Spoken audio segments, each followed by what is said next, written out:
Okay, I want to start off that main thing we see from this week in the Parsha, and then also now we're coming up to Chodesh Adar, which everything that seems else derech hateva, nothing is the way it seems. Number one, and number two, one thing you see, you never know what the cheshbonos are, and I'm going to say over one, maybe two mises, showing you that the famous mises that happened recently. And I'm just saying them over. If you heard it already, a shir twice, you can't listen. But a story twice, maybe you could. A joke also you can't do twice, but a story, yeah.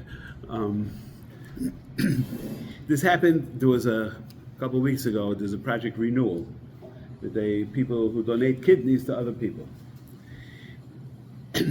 Not mentioning any names, they mentioned the names, but I'm not going to mention any names. But just to say over the Maisa, that many years ago there was a girl who, she had Yena Machla, she was like 9-10 years old, and there was a bacha, happened in Williamsburg, there was a bacha who used to come around, to try to dance and sing for her, try to be misameach her for a long time. She was sick for a number of years, and he came every Shabbos religiously to this girl's house to dance and to try to make her feel good. After a while, the girl was starting to get better, and she also felt that she didn't need it anymore. So she told the bacha, she sent a message to the bacha that he doesn't have to come anymore. He already did everything that he had to do, and everything's fine. That was the end of that chelik hamaisa. This guy grew up and he got older, and he had kidney disease, and he needed to get a new kidney.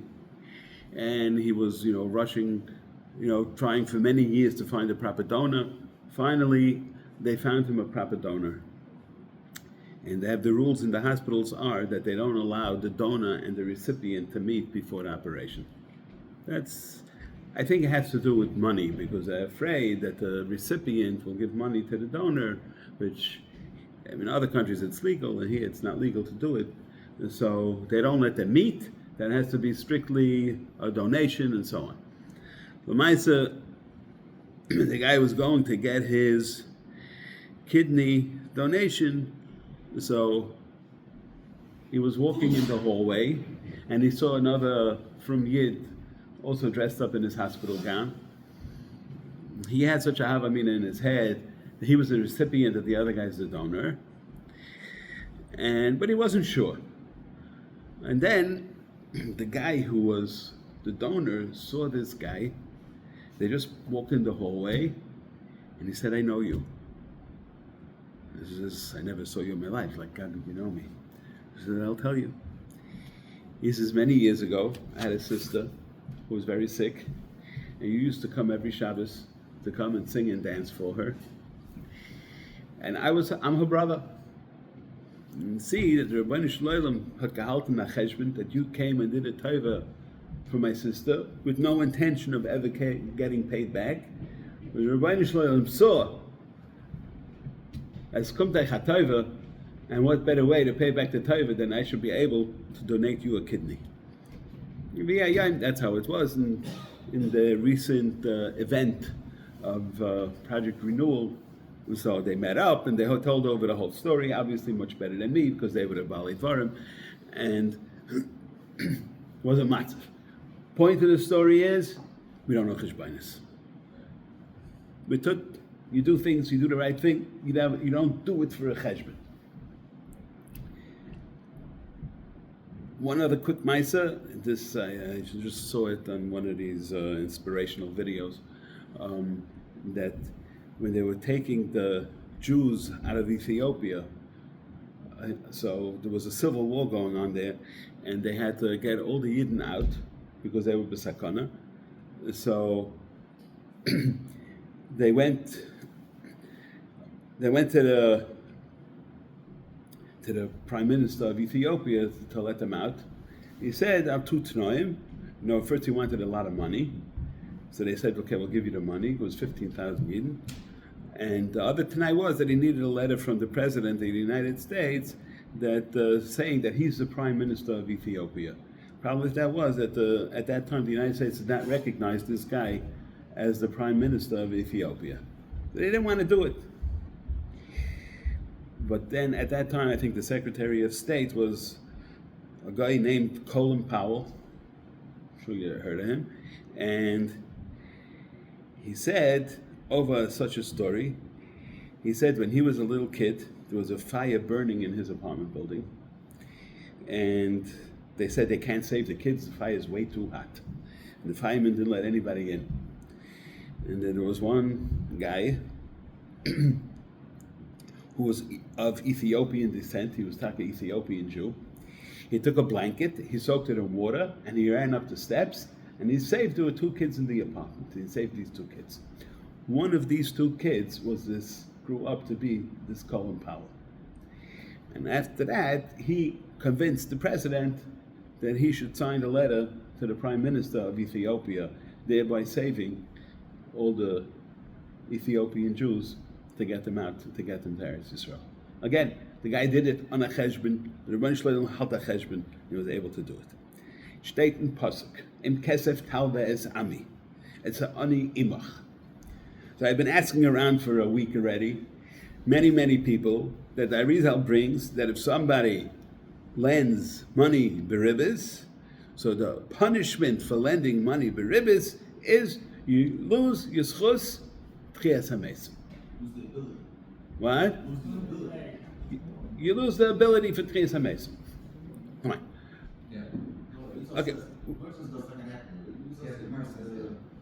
Okay. Question is, what's the mida keneged mida of lending beribis and losing tchias hamesim?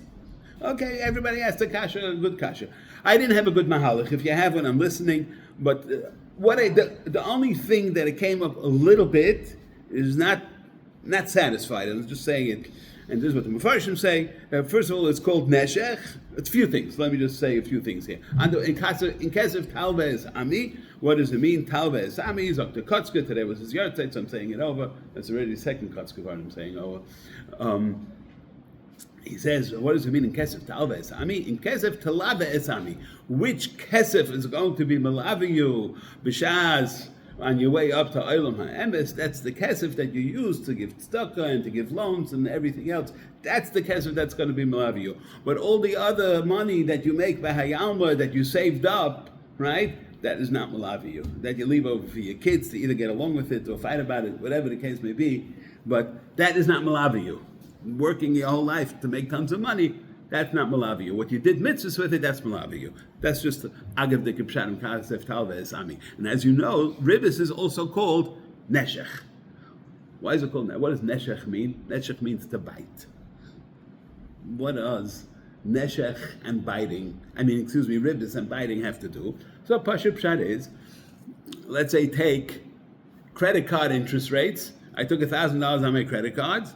So this month I owed 1,000, but I don't have the 1,000, so I can't pay it. So I let it roll over. Next month I already owe 2,000, and the next month it's 3,000. And you never get out of it. So it takes a bite out of you. That's pshat the neshech, and it also takes away the chiyus, because your whole life you're now worried that you're not be able to go on with your life because the daiga of the parnasa of paying it back takes away your chiyus. So the mida keneged mida a little bit is that you took away Yenis chiyus by lending him beribis, so Rebbeinu Shalom takes away your eternal chiyus, which is tchias hamesim. It's a pshat, it's a mahalach, but I could say I'm not so happy with it. I found from Ben Ish Chai, it doesn't satisfy, but it gives a remes l'davar, which is nerva oyim. Now, what's the mida of a person? I lent you money today. Today you came to me, you want to borrow $1,000. Fine. Next week you came again. You say you want to lend money. Say, listen, last week I gave you 1,000. This week I'm going to give you, I can't give you the same 1,000 again. I'm going to give you only 500. Then you come a week again later, and I can't give you that much. I can only give you $200. Right? That's the derech what a person does. Right? If you take the word kesef goes up. The way a person should be noyeg with people who come to him, ask, for money or whatever it is, it shouldn't be going down, it should be going up. And you see merum is in the word kesef. How? Because first comes a chaf, which is 20, then goes a samach, which is 60, and then there's a pay, which is 80, it keeps on going up. So instead of giving the guy less money, when you're talking about kesef, you should be really giving him more money. Mashe'en kein zahav, what has zahav worth? First comes the zayin, which is the high number, and then the hay is the lower, and then the base is even lower. That's a midas hadin. That's why kesef is considered midas harachamim, and zav is considered midas hadin, because that's the way you are not supposed to act, the way with zav. And weiter he says, if you take the word ani, and you take each ois after that word ani, what's the letter after ayin? Is pay. What's the letter after nun? Samach. What's the letter after yud? Chaf. What is that? Kesef backwards. Pesach, right? So what is it coming to show you? That the word pay, samach ches, not Pesach with a ches, but Pesach with a chaf, right? Is going backwards. Meaning what? That the way a person should feel when he lends money to somebody who needs it is hipuch ani. In other words, the ani, what's your normal reaction is you want to give less. But if you go fakert from the ani, you're the gvir giving the money, it should be punkt fakert, that you in yourself should feel less every time. You should go down madregas, right? You should go from a pay to a samach to a chaf. But when you give the money, then it should go in the other direction, to go from a chaf to a samach to a pay. You should go up in madrega.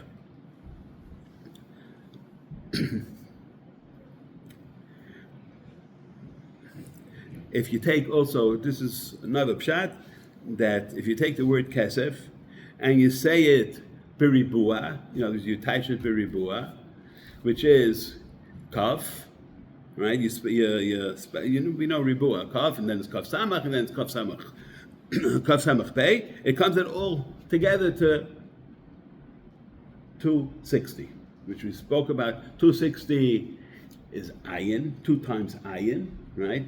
2 eyes, and it's also 260 is 10 havayas, chaf of times 10. Coming to show you, it says.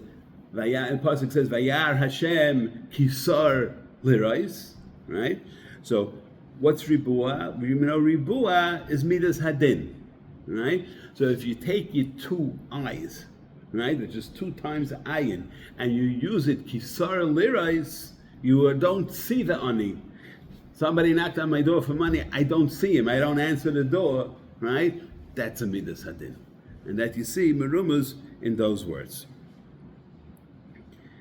If you take it and you do it b'miloi, like a pay, and pay samach chav, the other way, then it's already gematria rakia, and then you could be oile to eretz yonim.